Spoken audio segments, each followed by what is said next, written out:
നിങ്ങളുടെ ഇഷ്ട പരമ്പരകൾ എക്സ്ക്ലൂസീവായി സൺ നെക്സ്റ്റ് ആപ്പിലൂടെ തികച്ചും ഫ്രീ ആയി ഇപ്പോഴേ ആപ്പ് ഡൗൺലോഡ് ചെയ്യൂ. വിവാഹമോചനം നൽകി മാണിക്യമംഗലത്ത് നിന്ന് എന്നേക്കുമായി ഒഴിവാക്കുകയല്ല,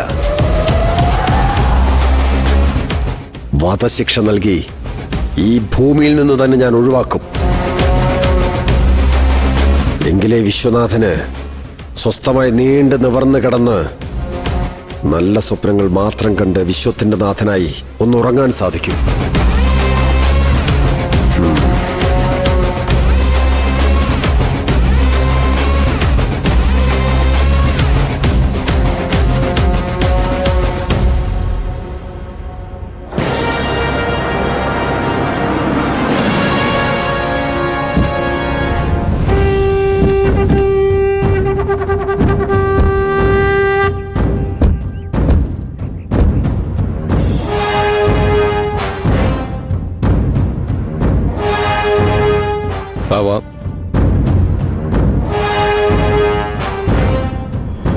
അല്ല, ഈ ചെട്ടിയാർക്ക് എന്താ വിശ്വനാഥനടുത്ത വൈരാഗ്യം?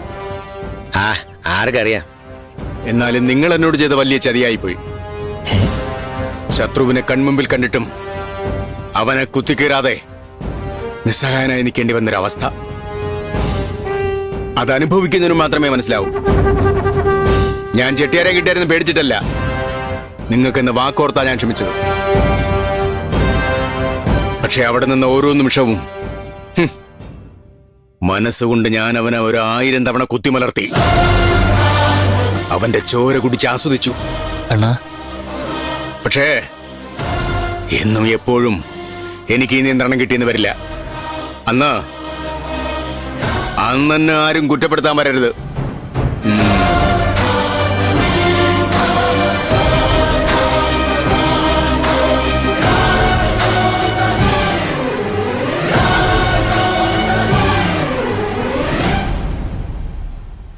അവന്റെ ഓർമ്മശക്തി തിരിച്ചു കിട്ടാനുള്ള മരുന്ന് എന്റെ കയ്യിലുണ്ട്.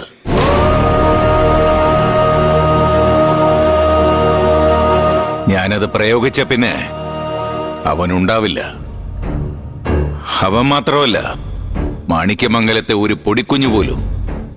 അയാൾ ചെയ്ത തെറ്റിന് മറ്റുള്ളവരെന്ത് പഴിച്ചു? യുദ്ധതന്ത്രങ്ങൾക്കിടയില് അങ്ങനെയുള്ള സെന്റിമെന്റ്സ് ഒന്നും ഇല്ല റുക്കു. ശത്രുവിന്റെ കുലം മുടിക്കണം, അത് മാത്രമായിരിക്കണം ലക്ഷ്യം. അതുകൊണ്ട് നമുക്ക് നമ്മുടെ മകളെ തിരിച്ചു കിട്ടുവോ? അവളിപ്പോ നമ്മുടെ കൂടെ തന്നെ ഉണ്ടല്ലോ റുക്കു. പക്ഷേ അവൾ ഇപ്പോഴും വിശ്വസിക്കുന്നത് അവള് മാണിക്യമംഗലത്തേതാണെന്നാ.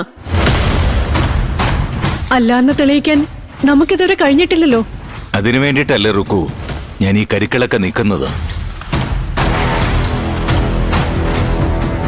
നീ നോക്കിക്കോ റുക്കു, എല്ലാം നമുക്ക് അനുകൂലമായിട്ട് ഭവിക്കൂ. വെറുതെ ആണോ വർഷം തോറും ഞാൻ വീരപാണ്ഡിക്കോവില് മഞ്ഞ നീരാട്ട് നടത്തി പൂക്കല ഉറഞ്ഞ് തീർത്ഥം തളിച്ച് ഊരാളി വേഷം കെട്ടി ഉറയുന്നത്? അമ്മ എന്റെ പ്രാർത്ഥന കേൾക്കാതിരിക്കോ? അവൻ പറയും, അവനെ കൊണ്ട് അമ്മ പറയിക്കും, ചത്തു വീഴുന്നതിന് മുമ്പ് അവസാനം മൊഴിയായിട്ടെങ്കിലും. അലമേലും അവനുമായിട്ട് യാതൊരു ബന്ധവുമില്ല, അവൾ ചെട്ടിയാർ വീട്ടിലെ പെണ്ണാണെന്ന് പറയും. അവൻ പറയും രുക്കു, അല്ലെങ്കിൽ നഷ്ടപ്പെടാൻ പോകുന്നത് അവന്റെ ജീവൻ മാത്രമല്ല, ഇത്രയും കാലം മറ്റുള്ളവരെ ചതിച്ചും വഞ്ചിച്ചും അവൻ പടുത്തുയർത്തിയ അവന്റെ സാമ്രാജ്യം കൂടിയാണ്. കണ്ണടച്ച് തുറക്കുന്ന നേരം കൊണ്ട് അവനെ കോടീശ്വരനാക്കിയ ചെട്ടിയാർക്ക് അതിന്റെ പകുതി നേരം പോലും വേണ്ട അവനെ പിച്ചക്കാരനാക്കാനെന്ന് അവന് നന്നായിട്ടറിയാം.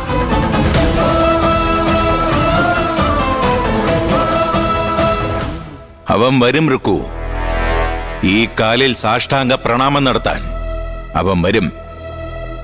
കാത്തിരുന്നോ നീ.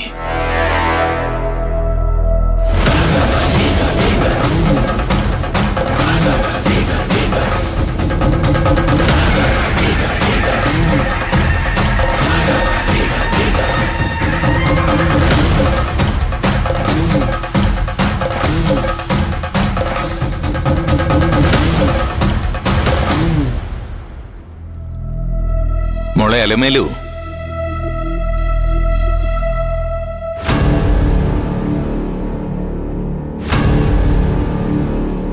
ഞാൻ മാണിക്യമംഗലത്ത് പോയിട്ടാ വരുന്നത്.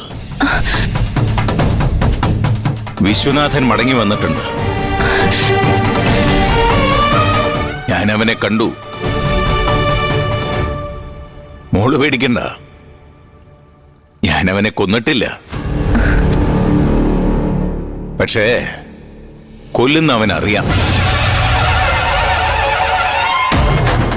അതുകൊണ്ട് അവൻ വരും നിന്റെ കാല് പിടിക്കാൻ, നിന്റെ ജീവൻ രക്ഷിക്കാൻ.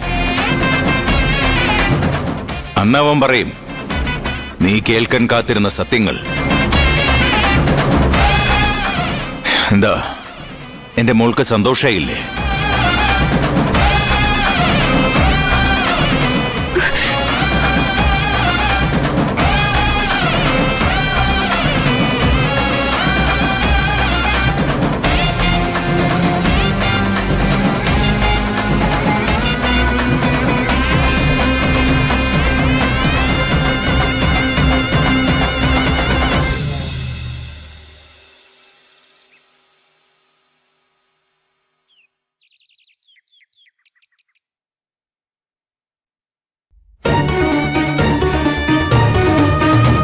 എന്താ മോളെ, അദ്ദേഹം ഇത്രയും വലിയ സന്തോഷ വാർത്ത പറഞ്ഞിട്ടും നീ ഒന്നും മിണ്ടാതെ പോയത്?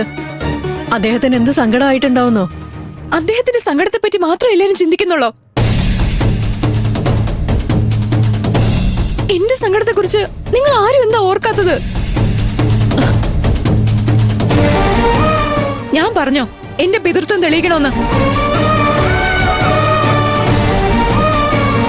ഞാൻ പറഞ്ഞോ എന്നെ കുടിലിൽ നിന്ന് കൊട്ടാരത്തിലേക്ക് കൈപിടിച്ചു കൊണ്ടുവരാൻ? നിന്ന നിൽപ്പിൽ വിലാസം നഷ്ടപ്പെട്ട എന്നെ നിങ്ങൾ എല്ലാരും ചേർന്ന് തട്ടിക്കളിക്കല്ലേ? മതിയായില്ലേ നിങ്ങൾക്ക് ഈ ക്രൂരത? ആരെങ്കിലും കത്തി കാണിച്ച് ഭീഷണിപ്പെടുത്തി തെളിയിക്കുന്ന രക്തബന്ധത്തിന്റെ കഥ എനിക്ക് കേക്കണ്ട. എന്നെ ഇവിടെ നിന്ന് പോവാൻ അനുവദിച്ചാ മതി. എവിടെയെങ്കിലും പോയി ഞാൻ സ്വസ്ഥമായൊന്ന് ജീവിച്ചോട്ടെ.